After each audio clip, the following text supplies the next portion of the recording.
dans ce troisième épisode Devenir freelance for good, astuces et conseils pratiques. Pour ce troisième épisode, on va parler écologie de soi. C'est un sujet qui nous paraît indispensable et avec Colline, on le dit souvent, pour être capable de prendre soin du monde, il faut déjà prendre soin de soi. Ce sont des sujets qu'on évoque beaucoup avec les membres de la communauté, avec d'autres freelances et aspirants freelance également.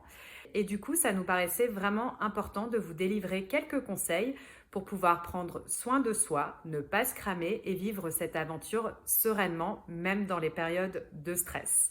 L'idée étant d'être bien dans ses baskets et surtout de pérenniser cette aventure de Freelance for Good. Aujourd'hui, on vous partage 5 clés pour prendre soin de soi dans son aventure de Freelance for Good. C'est parti! Finalement, avoir de la visibilité, ça rend vraiment serein et il y a quand même quelques questions à se poser quand on veut se lancer en tant que freelance pour accompagner des structures de l'impact positif. En fait, c'est une aventure d'entrepreneur que tu vas vivre et qui dit entrepreneuriat dit business plan. Alors, no panique, il n'y a pas besoin d'avoir un fichier Excel énorme. L'idée, c'est de se poser finalement 3 questions. En tout cas, c'est ce qu'on te propose de faire. Première question que tu peux te poser, c'est de quel revenu tu as besoin. On appelle ça le RIB, le revenu induit par les besoins. En fait, c'est une façon de calculer quelle est la somme dont tu dois disposer pour vivre sereinement, de façon aussi sobre, c'est plutôt pas mal. Donc, de réfléchir à tes dépenses courantes, de réfléchir aussi à l'épargne que tu veux avoir et bien sûr, quelques petits plaisirs, c'est important, notamment les loisirs. La deuxième chose que tu peux fixer, c'est le nombre de jours que tu veux travailler dans l'année. Peut-être que tu as choisi cette aventure de freelance pour bénéficier aussi d'une certaine liberté, pour développer un side project, faire davantage de bénévolat, t'occuper de tes enfants, progresser en piano ou dans une activité sportive. Donc réfléchis bien au nombre de jours que tu souhaites facturer en tenant compte de ce que je viens de dire, des vacances et puis d'un petit matelas de jour parce que malheureusement, dans une année, il y a toujours quelques impondérables.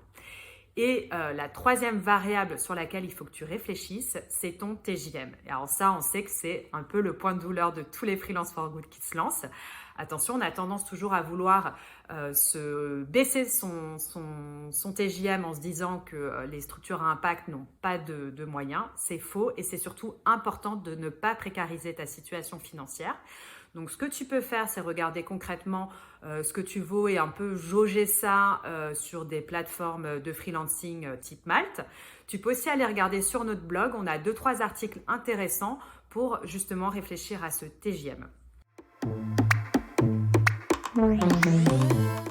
Alors comme ça paraît simple et d'ailleurs souvent les freelances se disent j'ai envie d'être freelance notamment pour plus avoir de boss, mais souvent on n'est pas très cool avec soi-même et du coup l'idée c'est de se rappeler de ça et de se dire comment je peux être un bon boss pour moi-même.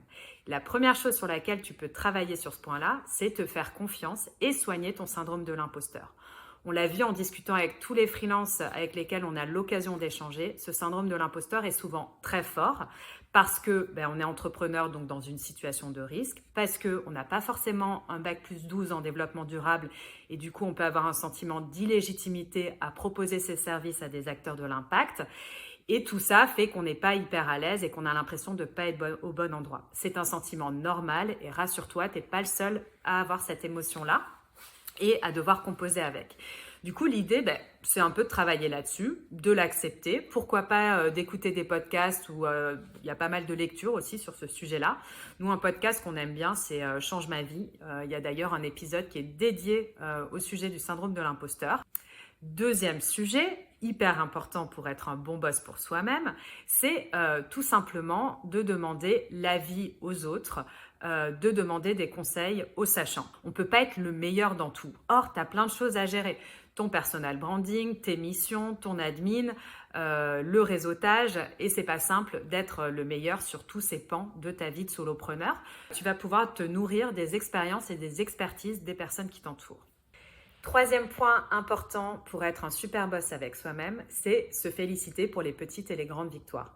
C'est important de ritualiser un moment pendant lequel tu vas regarder ce que tu as réalisé, ce que tu as réussi, les petites victoires que tu as eues, voire les grandes, et te féliciter, vraiment de le verbaliser. Pourquoi pas aussi t'offrir un petit cadeau pour ça, un bouquin, une sortie resto, whatever, c'est toi qui vois, mais c'est important des fois de faire ce temps de pause.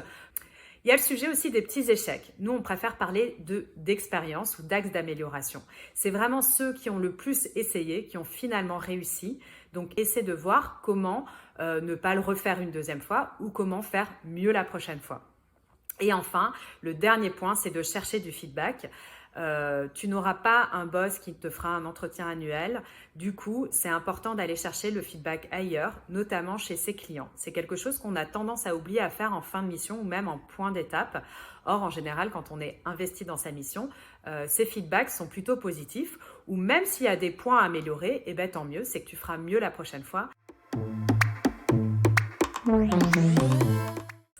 En fait, paradoxalement, ceux qui sont le plus organisés dans nos Freelance for Good sont ceux qui profitent un max de leur temps de loisirs, de leur temps de famille, de leur temps personnel. Et du coup, c'est important d'optimiser son organisation pour justement profiter de ce temps libre parce que je pense que tu as aussi choisi ce statut de freelance et cette aventure de Freelance for Good pour ça. Donc la première chose, c'est la gestion de son temps. Alors pour ça, il y a plein de méthodes. Nous, certains mettent en pratique le Pomodoro. Et en termes de lecture, d'ailleurs je crois qu'il est là, il y a une lecture qu'on peut te recommander, qu'on a tous vraiment trouvé super dans ceux qui l'ont lu au sein du collectif Social Déclic. C'est la 25e heure qui donne vraiment plein d'astuces pour mieux organiser son temps, voir les temps où on est le plus performant, prioriser aussi, ce qui est hyper important. Le deuxième sujet, c'est analyser ses performances. Là, c'est pareil, quand on est free, on est pris dans son flow et parfois, on ne prend pas le temps d'analyser ce qu'on a fait et pour ça, de se mettre vraiment des créneaux dans son agenda. Ça peut être tous les jours en fin de journée faire un petit point sur ta to-do. Ça peut être toutes les semaines pour voir l'avancement sur ta semaine complète. Et puis après, tu peux rendre cette action un peu macro et le faire de façon trimestrielle et annuelle. Annuelle pour justement faire le point sur le cap que tu t'étais donné et voir à quel point tu as réussi à l'atteindre ou pas. Et enfin, le troisième point, c'est faire moins mais mieux. Souvent, les personnes qui viennent du salariat ont envie de faire ce que faisait sa boîte tout seul. Or, il faut quand même que tu te rappelles, vous étiez 27 pour faire la com, le marketing, le delivery, l'administratif, la compta. Tu ne vas pas pouvoir faire tout ça. Par exemple, si tu décides de mettre en place un plan d'action de prospection et de réseautage, ne va pas dans 10 réseaux et ne développe pas 10 canaux d'acquisition. 1 ou 2 canaux suffit largement, 1 ou 2 réseaux suffit largement. Tu le feras beaucoup mieux si tu t'éparpilles pas. Donc relax, test and learn. Cet adage du client est roi, c'est vrai, c'est important de donner entière satisfaction en tant que freelance pour soi, pour ses clients, pour la pérennité de son entreprise aussi. Mais attention à poser un cadre. La première chose que tu peux faire, c'est justement poser ce cadre de façon contractuelle au travers d'un devis qui soit clair, d'une propale. Pourquoi pas faire une réunion d'onboarding pour rappeler le mode de collaboration que tu as envie de mettre en place. C'est aussi l'occasion de rappeler discrètement que vous n'êtes pas dans une relation de boss, enfin de manager à manager, mais bien dans une logique de partenariat. La deuxième chose, et ça c'est un sujet qu'on évoque très souvent chez Social Déclic, c'est l'assertivité, ce fameux savoir dire non. Donc de temps en temps, si tu sens que tu n'es pas OK, pose-toi sur comment reposer un cadre qui me convienne et essaie de faire ces suggestions à ton client pour améliorer la relation et justement la pérenniser. Et le troisième petit bonus qui va t'aider toi, mais qui va aussi aider ton client à gagner en confiance et en visibilité, c'est de traquer son temps.